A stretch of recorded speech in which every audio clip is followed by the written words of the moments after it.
Hey guys, Nawazul from the nolan.com और इस video में हम बात करने वाले हैं ओबी-वैन केनोबी के बारे में। Hello there.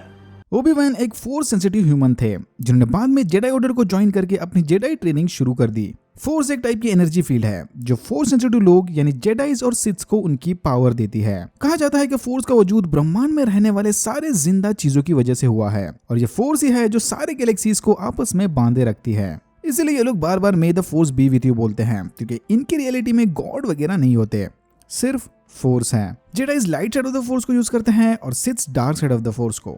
आगे चल के young Obi-Wan Jedi master Qui-Gon Jinn का अप्रेंटिस या पैडवन बना। केनोबी और जिन साथ मिलकर बहुत सारे एडवेंचर्स पर गए थे।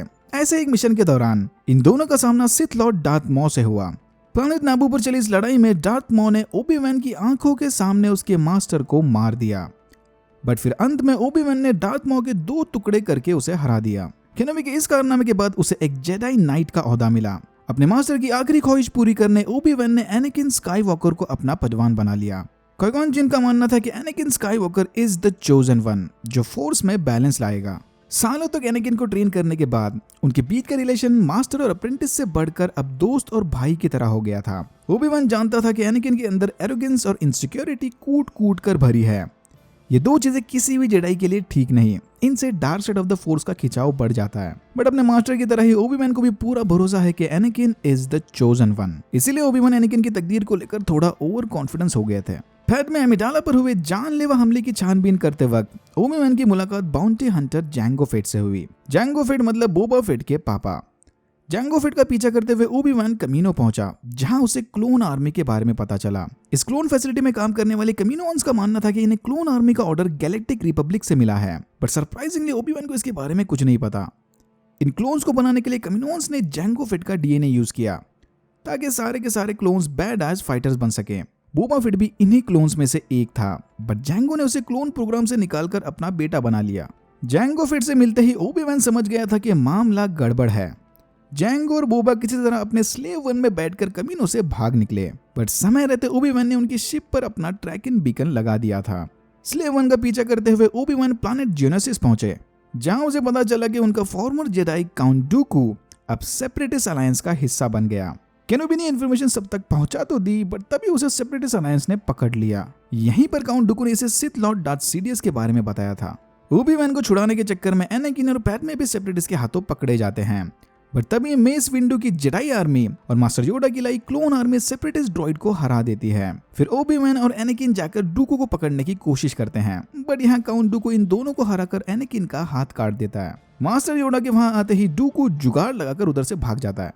सेपरेटिस्ट अलायंस के साथ जेनेसिस पर चली इस लड़ाई के बाद ओबी-वैन ग्रैंड आर्मी ऑफ रिपब्लिक का जनरल बन गया। सेपरेटिस्ट अलायंस या कॉन्फेडरेसी ऑफ इंडिपेंडेंट सिस्टम्स एक ऐसा ग्रुप था जो गैलेक्टिक रिपब्लिक से हटकर सेपरेट होकर अपनी अलग स्टेट बनाना चाहते थे। ये सारे गैलेक्टिक रिपब्लिक में चले करप्शन और उनके एक्सेसिव टैक्स सिस्टम से तंग आ चुके थे। इस सेपरेटिस्ट अलायंस के लीडर थे ex Jedi Count Dooku. Galactic Republic और सेपरेटिस्ट अलायंस के बीच चली इस लड़ाई को बैटल ऑफ जेनेसिस का नाम दिया गया और यहीं से क्लोन वॉर्स की शुरुआत हुई। जेडाई जनरल बनने के बाद ओबी-वैन ने रिपब्लिक आर्मी के साथ मिलकर काफी लड़ाइयां जीती। इन सारे एडवेंचर्स को हम द क्लोन वॉर सीरीज में देख सकते हैं। इसी दौरान एनाकिन स्काईवॉकर ने भी अपनी अप्रेंटिसशिप पूरी कर ली और वो अब एक जेडाई नाइट बन गया। आगे चल के एनाकिन को अशोका टानो नाम में एक पैडवन मिली। Again Clone Wars limited series में हम ये सब देख चुके हैं। इन इवेंट्स के दौरान ओबी-वैन केनोबी प्लैनेट मैंडलोर भी गया था अपनी पुरानी प्रेमिका डचेस सतीन से मिलकर सेपरेटिस्ट के बारे में जानकारी हासिल करने। यहीं उसका सामना डेथ वॉच और डार्क सेबर से हुआ था। क्लोन वॉर्स के मोटिस वाले आर्क के बाद मैंडलोर पर चला हर एक इवेंट मेरा फेवरेट है। ओबी-वैन के हाथों 2 टुकड़ों में बंटने के बावजूद भी डार्थ मॉ किसी तरह जिंदा बच गया। डार्थ मॉ ने फिर डेथ वॉच के लीडर को हराकर उससे डार्क सेबर छीन ली और खुद मैंडलोर का लीडर बन गया। यहीं पर ओबी-वैन से बदला लेने डार्थ मॉ ने उसकी आंखों के सामने डचेस सतीन को मार डाला। डार्थ मॉ के बाद ओबी-वैन का दूसरा आर्च एनिमी था supreme commander of the droid army general grievous. Grievous force sensitive ना होने के बावजूद भी निहायत ही स्किल्ड लाइट सेबर फाइटर था। ये जेडाई ऑर्डर को अपना कट्टर दुश्मन मानता था और अपने रास्ते में आने वाले जेडाइस को मारकर उनके लाइट सेबर्स ट्रॉफी के तौर पर रख लेता था। तो इस तरह से उसने लाइट सेबर्स हासिल किए दूसरे जेडाइस को मारकर। काउंट डूकू की लीडरशिप के अंदर ग्रीवियस ने कोरोजांड पर हमला करके सुप्रीम चांसलर शिव पल्पटीन को बंदी बना लिया, बट जेडाइस ने उसे इनकी कैद से छुड़वा लिया और काउंट डूकू की मौत के बाद ग्रीवियस को जबरदस्ती अंडरग्राउंड होना पड़ा। फाइनली जनरल ग्रीवियस और जनरल केनोबी एक दूसरे के सामने आ गए। Hello there. General Kenobi.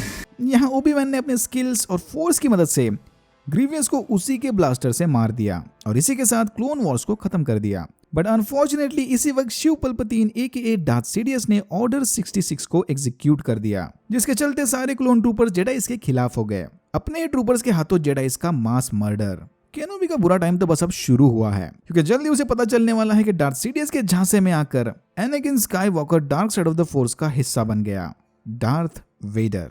Planet मुस्तफार पर डार्थ वेडर के साथ चली लड़ाई के दौरान ओबी-वैन कूदकर हाई ग्राउंड पर पहुंच गया। एक बार इसे हाई ग्राउंड मिल गया तो भाई इसके सामने कोई नहीं जीत सकता। ओबी-वैन के मना करने के बावजूद भी डार्थ वेडर ने इस पर हमला किया। फिर हाई ग्राउंड का फायदा उठाकर ओबी-वैन ने डार्थ वेडर के बचे कुचे हाथ पैर भी काट दिए और उसे लावा के पास मरने के लिए छोड़ दिया। ओबी-वैन के वहां से जाने के बाद डार्थ सीडियस ने वेडर की बॉडी को फुल साइबरनेटिक अपग्रेड दिया। एनाकिन स्काईवॉकर के डार्क साइड में जाते ही पैडमे ने भी अपना दम तोड़ दिया, बट मरने से पहले पैडमे ने 2 जुड़वा बच्चों को जन्म दिया था, लेया एंड लूक स्काईवॉकर। इन दोनों बच्चों को पैदा होते ही अलग अलग सीक्रेट लोकेशन पर भेज दिया गया। लेया को प्लानेट अल्डेरान की रॉयल फैमिली ने अडॉप्ट कर लिया और लूक अपने रिलेटिव्स के साथ रहने प्लानेट टैटूइन चला गया। दोनों बच्चों को इस बात का जरा भी आइडिया नहीं था कि उनके पापा डार्थ वेडर हैं। ओबी-वैन सीक्रेटली टैटूइन पर छुपकर लूक स्काईवॉकर पर बचपन से नजर रखे हुए था। इसी एक्साइल पीरियड के दौरान ओबी-वैन ने अपना नाम बेन केनोबी रख लिया। आई थिंक ओबी-वैन केनोबी पर आने वाली सीरीज इसके टैटूइन वाले एडवेंचर्स को ही कवर करेगी। कुछ सालों बाद डार्थ मॉ ओबी-वैन को ढूंढते हुए टैटूइन पहुंच गया। फिर अपने पुराने दुश्मन के साथ आखिरी बार लड़कर डार्थ मॉ मारा गया। सरप्राइजिंगली काफी इमोशनल सीन था ये। लूक स्काईवॉकर के जवान होते ही बेन केनोबी ने उसे उसके पापा की लाइट सेबर दे दी और उसकी बेसिक जेडाई ट्रेनिंग शुरू कर दी। फिर ये दोनों हान सोलो और च्यूबाका के साथ मिलकर प्रिंसेस लिया को डार्थ वेडर की कैद से छुड़ाने निकले। यहाँ फिर से ओबी-वैन और डार्थ वेडर एक दूसरे के सामने आ गए। लूक स्काईवॉकर साइड में खड़ा ये सब देख रहा था। ओबी-वैन ने डार्थ वेडर का ध्यान भटकाए रखा ताकि बाकी सारे वहां से भाग सके। तभी ओबी-वैन ने अपनी लाइट सेबर को ऊपर उठाकर डार्थ वेडर को उसे मारने का मौका दिया।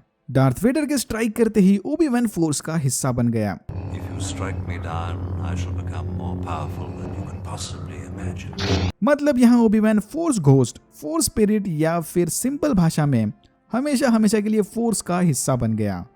तो ये थी ओबी-वैन केनोबी की ब्रीफ स्टोरी।